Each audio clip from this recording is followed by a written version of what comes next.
Yo, what's good, guys? Gonna have a Zendikar Rising draft today. Best of one queue. Let's just jump straight into it.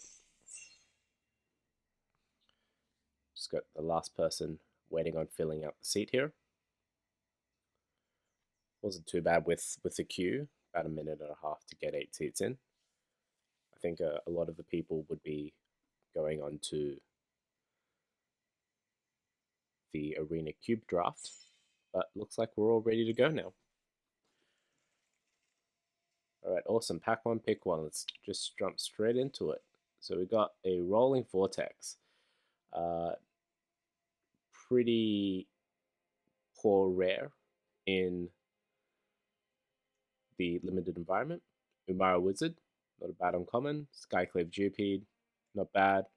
Brushfire, one of the weaker build arounds in terms of the signpost archetypes, but if you can set up the red-green deck such that everything goes your way, it's a really powerful deck. I think the pick here is going to be between the Umara Wizard and the Feed the Swarm, just as the most powerful cards in the pack and probably the most flexible pack one pick ones. I'm leaning towards the Feed the Swarm, but I can see the case for taking the Umara Wizard here. Blue being the best color in the format, potentially followed closely by red or black. I think I'm actually going to take the Umara Wizard. I think there's a bit more flexibility, and in part there's also a double face card, but we'll take that here and see where we go. Okay, so we have another Feed the Swarm, a Jace Mirror Mage, a Kalani Ambush, a Vine Gecko, Glacial Grass, so a pretty strong pack overall. I've not played with Jace Mirror Mage before, and I'm kind of tempted just to take it just to try it out. That said, it is sort of good in that blue-green kicker, it looks like, which will be sending some signals that it's open, with sending down the Vine Gecko as well as Kalani Ambush, that green is open at least. But I think it's worthwhile taking just to see how it goes. I haven't played with this mythic before, so yeah, let's take and see where we end up. Okay, so here, Fearless Fledgling is a pretty good uncommon. In blue, there's a Field Research, which is pretty good. Cliffhaven Sellsword, which is good in blue-white party, white-red warriors, good overall card. A Grotag Bugcatcher.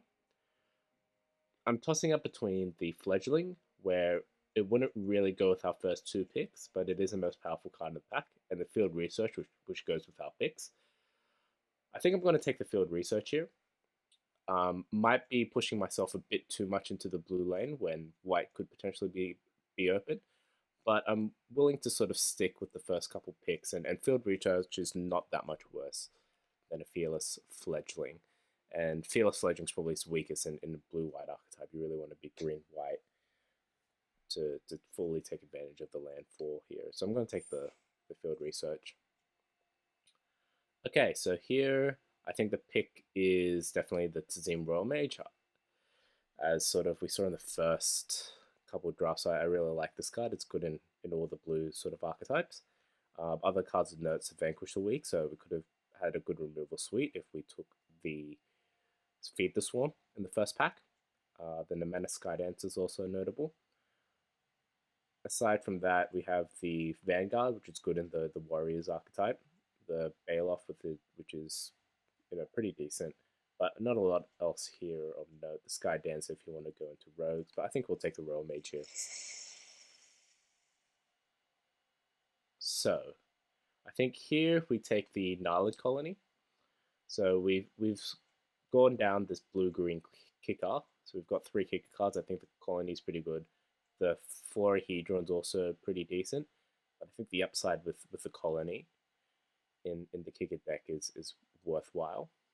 Not a lot else here. There's cards of note, the Electromancer, which is good in the Party and Wizards deck. But we're pretty far away from Party. Potentially we could be looking at Wizards, but I think the Gnarlid Colony is good enough to take. Okay, here, so there's a Relic Axe for the Warriors archetype, C4 Stalker for Party and Rogues, but I think we take the Risen Riptide here. Not the best blue kicker payoff that there is, but good enough to take sort of pick 6, and I think we're in the correct lane.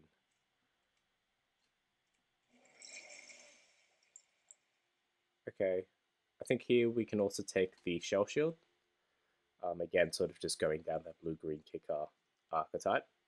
Territorial Psychic is pretty good, but I think we still take the Shell Shield over it for now, just to really cement ourselves into the archetype. Although an argument could be made to actually take the Scythecat. It's a decent enough card just on its own from power level wise, so I can probably expect to get a Shell Shield or two later. I think I'm actually going to take the Scythecat. I think we have quite a few kick cards that we've picked up, so we're not really struggling to get more, and Scythecat's just a good card. That said, we can take a Shell Shield now. I think the potential synergy is better than the Blightblade, which might just be a better card on its own. But I think with modern day drafts, you really want to be drafting archetypes rather than drafting a good card pile. Like you want to be really driving into the synergies that are offered within the format.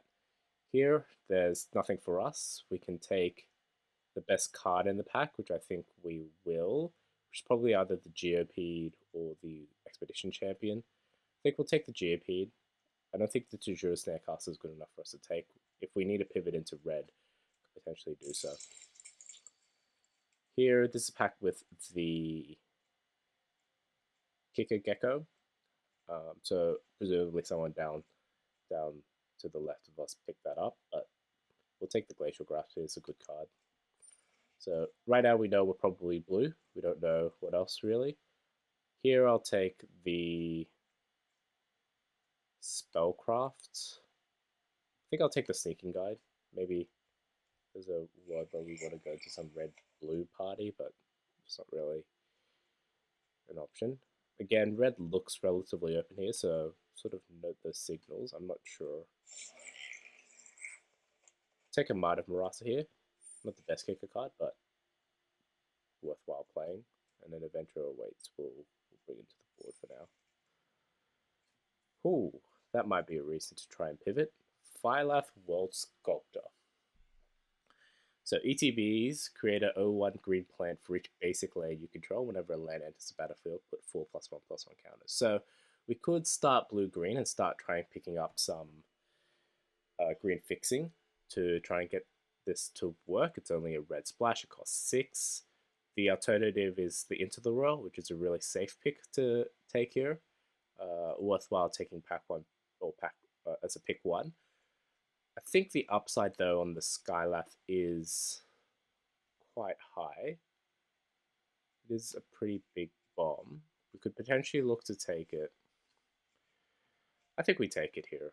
I think the upside is worthwhile. We can potentially try and find some of the green kicker that helps fix our lands. Let's see where we end up.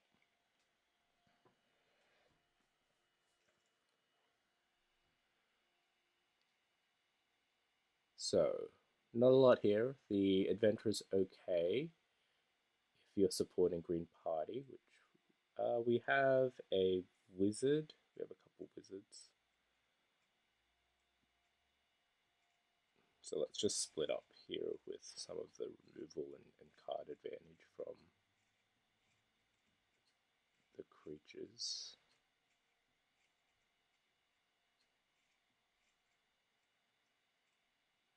I think here though we'll take the Bane Veil just as a decent,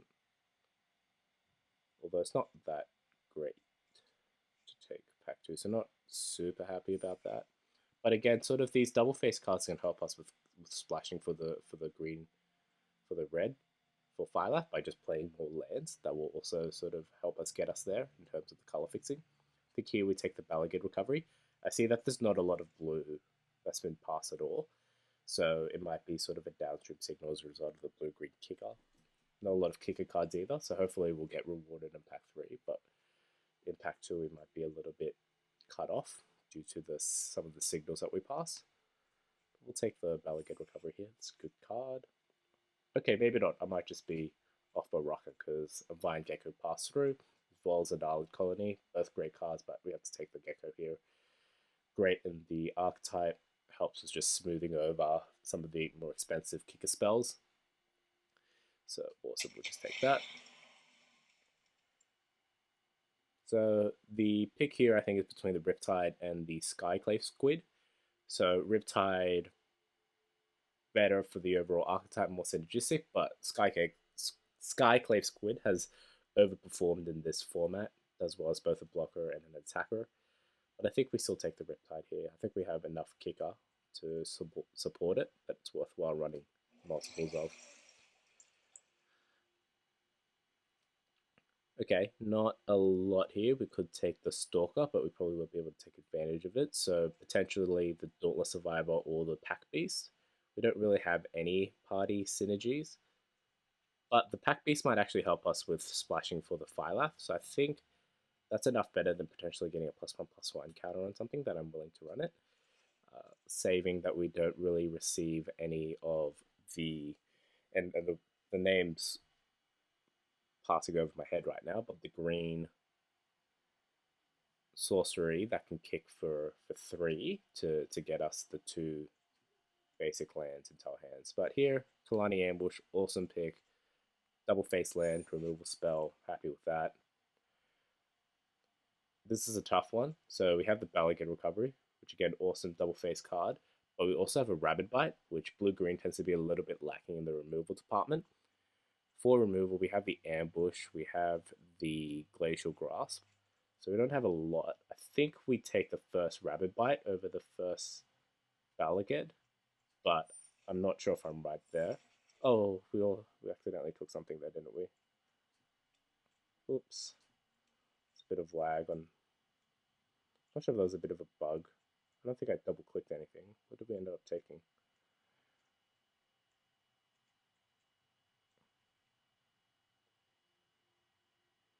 Okay, that was weird. Or waiting for other players to pass a pick. That was weird. So looks like we didn't pick anything just then, but there was no options for us to pick. Anyway, 10 seconds here. I think we'll take the first Dauntless Survivor over the first Visionary. Just shore up the 2-drop slot. Blightblade versus Aesthetic. I actually quite like the Aesthetic in terms of a bit of a stabilization piece. I don't think these picks really matter. We'll take a 3-drop that we hopefully won't need to run. That's what I said in the last pick. Okay, and a Stomper, which might be okay given we have, currently have 1, 2, 3 double face cards. Turn Timber Symbiosis. I think that's the pick. I think that's the pick here. Splashy Mythic. Next best cards are Deliberate, Plunderer, so nothing really in our colors. So I think we will definitely take that and see how we go. So let me just, I think I'll split up by the non-double face cards and double face cards here. But yeah, awesome pick. Okay. Do we have enough wizards / instance of sorceries to think about Relic Amulet? We have 2 wizards, 10 instance of sorceries. Potentially is enough. Is there an alternative, really? We can think about just taking another Skyclave Sentinel. It might help us with sort of removal, but I think the Skyclave Sentinel is pretty poor pack 2 pick 1. The Wizards, I don't know if we'll have enough to really justify running it. Say especially when we're looking to run kick spells, which are sort of a bit more higher cost. I'll take the Sentinel here, just shore up our creature count as well. Ah, here we go. The Reclaim Voice. That's what it's called. But yeah, that's exactly what we're after, helping us splash the Phylath. We'll have the Stonework Pack Beast as well, so I think we'll be good. Maybe one more, but definitely the pick here. And it sort of helps us to have these double face cards to run a high land count, which is also sort of supporting the synergy that Phylath wants in terms of hitting our land drops. How many cards with kicker do we have? With 1, 2, 3,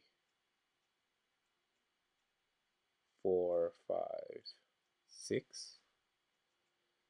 So 7. We are running a little bit short on kicker. Might be worth taking a second Sentinel in that case over the third Riptide. But I like Riptide enough here to still take a third one. So the options here, we have a Baloth. We're looking to be a little bit more aggressive. A Blightblade, and then the Vastwood Fortification. Let's see how many creatures we have. We have 14 creatures. I think we'll get there. I'm tempted to take the Sentinel, the Fortification, just 7 of a double-faced jewel. Though the Baloth is pretty powerful. I think I actually take the Baloth though. I think it's enough more powerful than having the extra land that will probably always play land. Awesome. Into the Roll at this point in the draft is very good. Another piece of removal, another kicker spell, just everything that we're after.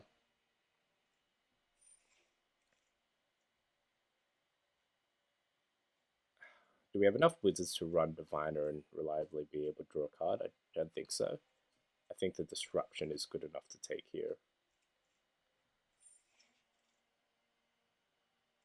Awesome. Gnarled Colony. Another kicker spell. Looks like we've got into the right lane. Dauntless Survivor, Marasa Brute, and this is Zendikar.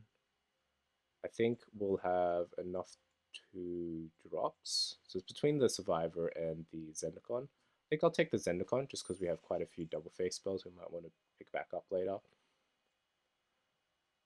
Here, we'll take the 1/4 reach to Juro Staircaster, but I don't think we'll run it. A late side cut, that's great. Zendikar. So it looks like we'll have quite a few playables coming out of this, which is good, given we have quite a few double face lands. So we'll have the flexibility to add more non-land cards to supplement the fact that we have quite a few land spells. I think here we have, close to 50 playables. So I think the best way to go about this is to bring all our double face dual lands that we want to bring in, figure out our land count, and then sort of build from the bottom in terms of what we want to cut out from there as a result. So Ambush, Reclaim is essentially a land. I think here we can probably comfortably run 20 sources of mana and be able to get a decent split for our fixing as well, in Mara Wizard as well. So we have 1, 2, so we'll have 1, 2, 3, 4, 5, 6 double-faced cards. The Reclaim the Waste, so 7. So right now we'll have 24 sources, so we can cut up to 4 or 5 lands. I like the idea of running 20 sources, just because we have ways to use the mana with our kicker spells, as well as we want to make sure we have good fixing. By doing so, we're cutting 4 lands, so we'll go from 17 to 13. I don't think we really want to run less than 13 lands. So I think I'm good with that. We'll want to have at least 3 sources potentially to play Phylath, so that'd be the Mountain, the Reclaim the Waste, and then Stonework. So maybe we can get away with running 1 Mountain. And then, so we have cut. So we'll have 6, 7, 8, 9. And then the Reclaim the Waste is a blue or red source essentially. So 10, we'll have 1, 2, 3 of red, so 10 blue, and then 6, 7, 8, 9, 6, 7, 8, 9 green. I'm tempted to run a little bit more green, just because also the green cards we have as our double face are actually quite playable, or very playable on their front side as well, so we want to be running them more as spells, whereas on the blue side, Disruption, Veil, I'm pretty comfortable, putting those as lands without much second thought to it. But I think this mana source, or these mana numbers, are good in terms of the number of lands that I want. So I think potentially we drop an island, to go up a forest, so that will give us 10 forests. And then we'll have 3 ways, including the pack beast, to get the mountain we need for Phylath. It might be worth running a second mountain, to especially for mill, as well as, you know, stonework just dying. Is that worth then dropping to 5, 6, 7, 8, 9, 8 blue sources? Potentially not. Maybe it's not even worth running Phylath, but nah, I want to. I think it's a powerful enough card to use. So say if we leave it as that, then we have 6 cuts to make on our board. So I'm just going to pull out anything that doesn't have to do with kicker or isn't sort of inherently powerful on its own. So we'll take that out.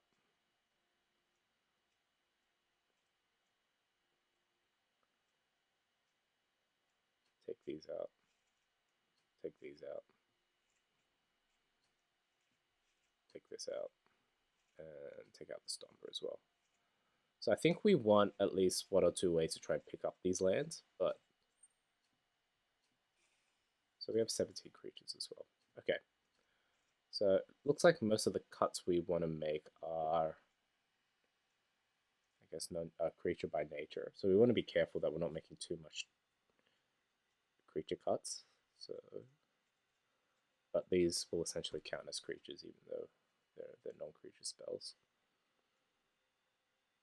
I think we definitely cut the aesthetic. How many 2-drops do we have? So let's just bring out any removal non-creatures.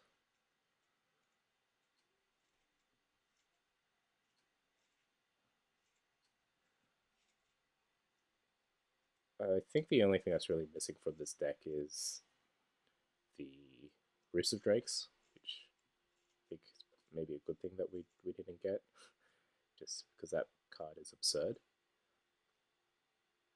So we have this. So I think the difference between running Scythecat versus Baloth is whether you're trying to be on the aggressive with your land drops or you're trying to accrue value over time to outvalue your opponent. I think we're more of the latter. So I think we cut the Baloth in this instance as well. I like having the Zendikars in order to have more ways to pick up our double face cards. Is there anything from a non-creature spell perspective? The might we potentially won't need if we have enough kicker, as well as one of the glacial grass. So currently we have 2 plus the Kalani ambush 3.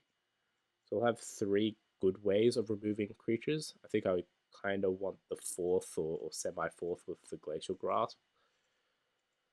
How many kicker spells do we have? We have 1, 2, 3, maybe 4,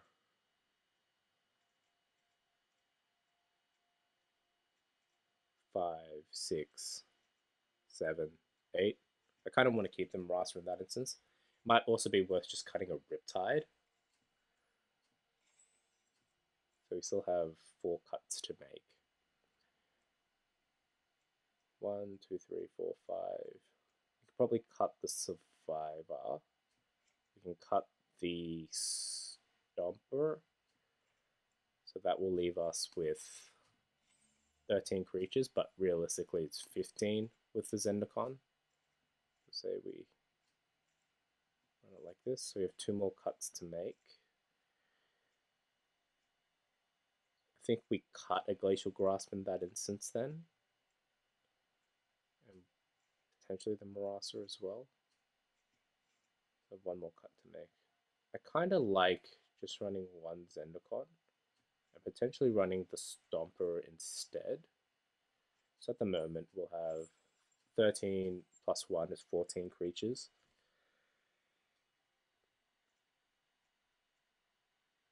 I think I'd rather run 15 to 16 just so that we have enough to do. Jace is also sort of like a card draw engine.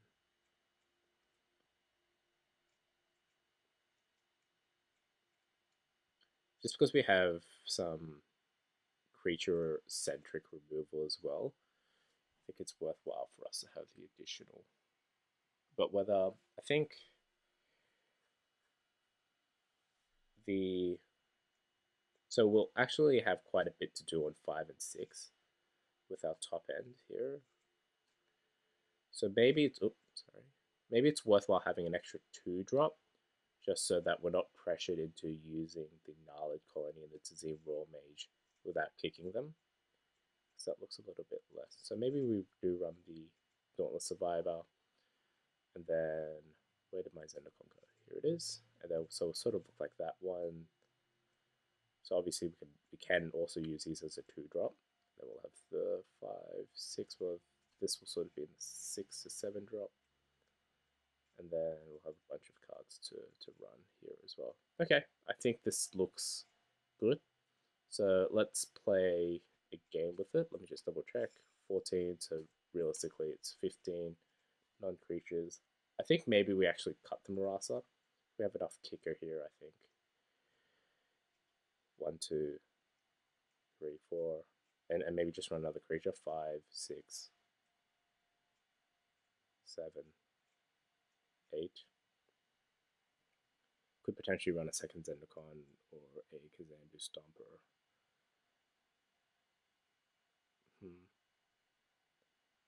I think we leave it as is for now, and if it looks like we don't have enough kicker, we can sort of have a think about the numbers. So let's play a game, see how we go. I think the draft went pretty well here. Best of 1 is always a bit of a luck shoot though, with how you draw and whatnot. So don't necessarily expect to go 7-0 or anything like that, or even really 4 or 5 wins. I hope to get sort of a 4 and 3 at least with this deck, but we'll see how this first game goes.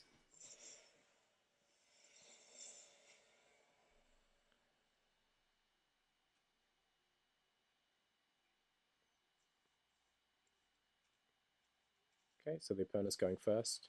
We have a 2 drop in our hand, we have a 3 drop, a couple kicker spells. We'll see if the Might of Brass ends up running in our hand or not. But I think this is good enough to keep. Hopefully we draw one of our... Okay, that's pretty good as well, to drop turn 2. We can play turn 3 into the Royal. I don't know if potentially they have a Jurari Disruption. I think I'm still going to play it out though. Okay.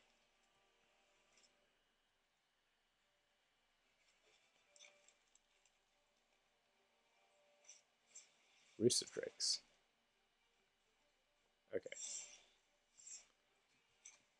So we can potentially into the Royal anything, but I think we still play the Scythe Cat here, just to get a bit more of a board. I don't know what they're going to want to play. And let's attack for 2.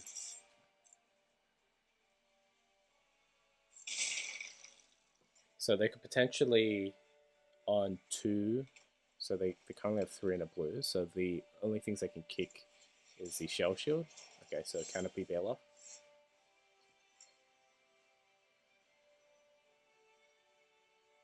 So I'm thinking about whether to play an Eyelid here or the Jurari Disruption. I think outside of potentially this turn, we might not be able to run the Jurari Disruption. I think it's worthwhile enough not attacking in this instance, or potentially offering to trade with the Scythe Cat with the Bailoff, and then holding up into the Royal instead of trying to do it on our turn. So yeah, let's do that. I'm going to play an Island here. Get the Scythe Cat trigger. I will offer the trade here with the Canopy Bailoff. See if he takes. Doesn't take. Sure. And then I will pass the turn. So if he just plays in land and goes for the attack, I think I will into the Royal. If he plays a kick spell first to get his Drakes, and I might actually into the Royal the Drake as a bit more of a permanent solution. Okay, so no land, no spell. What's he going to do in second main phase? Nothing? Okay, so I kept up Jurari Disruption, but I think here we'll kick it. we do have enough to pay. If he has the... I'm not sure if there is anything that will counter this in the format. Besides the spell shield. Yep, okay. That's fine. Okay, so we can try and kick the Might of Murasa if he blocks. I think that's worthwhile. We could also just develop our board. If I play this, for example, I'll still have Might of Murasa to kick for +3/+3. At the moment it's costing 4. The other option, so we could play Might of Murasa and have Draw Disruption as back up. So say if we play land here, get the trigger, play Dauntless. I think we do. Let's get a +1/+1. I think we put it on the Gecko, attack for 8, and see where he ends up. He's got 4 cards in hand, so the Wrist of Drakes is something that's going to be quite difficult for us to beat. I think we put it on the Scythe Cat here. So he's got a pause, he might have his own Might of Barasa. Just something to be aware of. I think I'll just send in with the Scythe Cat, so that if he does pump, to try and save, at least we're trading for the Baloth.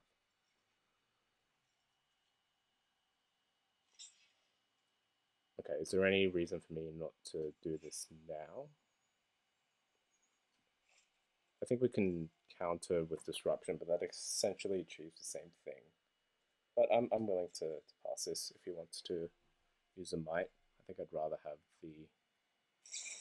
Yeah. I'll use a Disruption here. So it becomes a 7/6.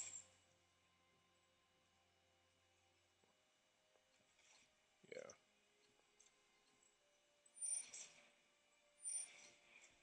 Disruption.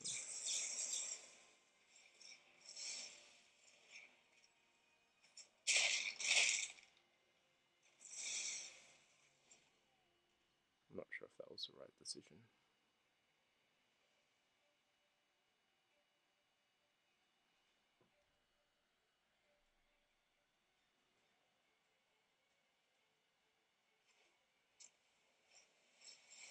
Aesthetic, sure.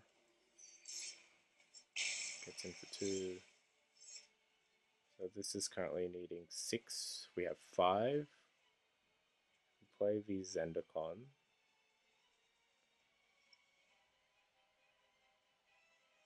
I think we just try and offer the trade with the Might.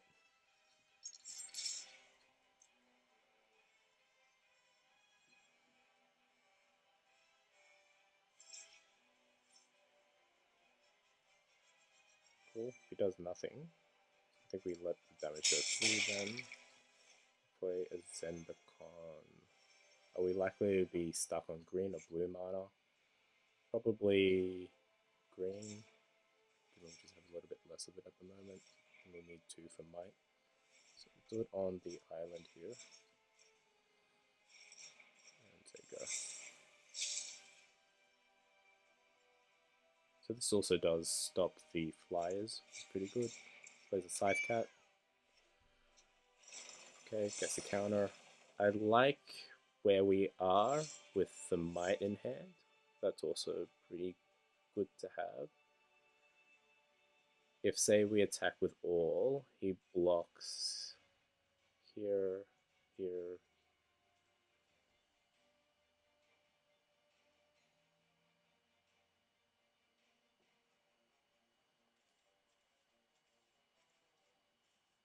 I think we definitely attack. It's whether we want to hold up Might or hold up the Risen Riptide.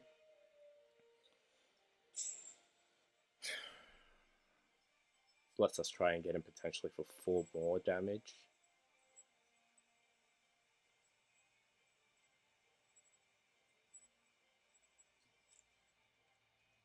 but then we can potentially play the Riptide next turn. So if we attack with 3, maybe we hold back. Just they're on defensive. We can play Riptide and then Might next turn. If he offers us to trade for the aesthetic here, we'll still have the island, and then the aesthetic's out the way. Yeah, I think I'll attack with the 4/4. Okay. Jumps, that's fine with me. Play this. There we go. Probably should have tried and left the island open to potentially have a shell shield in hand. Okay. Buffs up with the... So we don't want to see like any card draw potentially coming out of this. I don't think we block here. If he has a field research, that's pretty bad, but if not, okay. So this is instant speed, right? I think here we just attack with all. If he has a flyer in hand, he has a flyer in hand. And then we can kick. No, okay, Living Tempest. I can live with that.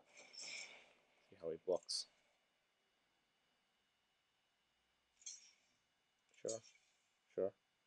I mean, let's see. Can we just kill him? So this is +5/+5, right? Yeah, I think we just pump our Gecko. That should be game. Attacking for 14. Right. So we got a dub there. I think our opponent just didn't draw his kicker spells, even though he had the Roost of Drakes early. But yeah, this will be it for this video. We'll just do a draft and a game, see how we go. But thank you all for tuning in, and catch you next time. Happy holidays, everyone.